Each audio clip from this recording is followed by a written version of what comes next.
Jennifer brought her muscle with her. Kathleen Border, Ridge Area ARC CEO.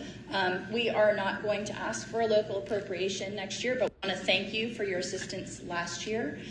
We were able, or are in the process of putting in a delayed egress system, which allows us to serve adults with autism and elopement precautions, which was missing here in this county. We need your help with something a little bit bigger. As a disability provider, our transportation rates are actually set by the Agency for Persons with Disabilities. We did about 27,000 trips specifically for people with disabilities last year, but the agency lost close to $300,000 in our transportation program because the rates stay extremely low. We are in partnership with the CTC. We keep our trucks at the same level and work with DOT. But we also know that the CTC cannot absorb our 27,000 trips, so we're kind of at a crossroads.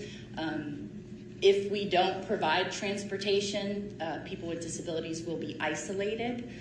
Jen's going to talk to you a little bit about in the trenches and why transportation is so important. Yes, thank you. I'm Jennifer Noble, an employment specialist, so I work a lot with vocational rehabilitation. Statewide, we've employed 5,000 people in the past year with disabilities. Our current ratio is usually 20 to 1, so one employment specialist for 20 people with disabilities searching for jobs. And over the past year, I've had 85 people that I've touched as far as employment goals. The typical placement is 1 out of 5. My placement is 3 out of 5. However, what we don't remember or think about is that after they get those jobs, they're going to need transportation, and reliable transportation.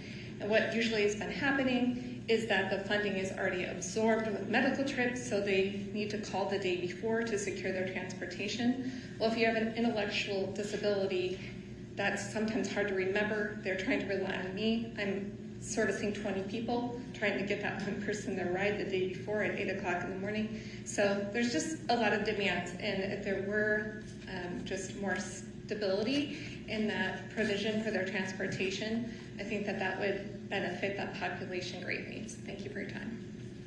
So here's what we need from you. We would like some more global conversations to come up with some sort of a negotiation.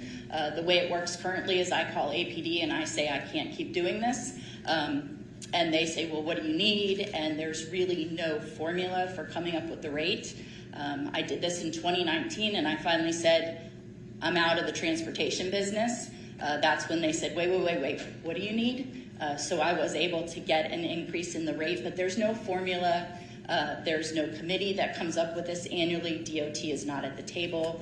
And quite frankly, we just spoke with Bob, new APD director, and he said, we're not transportation experts. You guys come up with a solution. I think it's bigger than us. I think we need your help.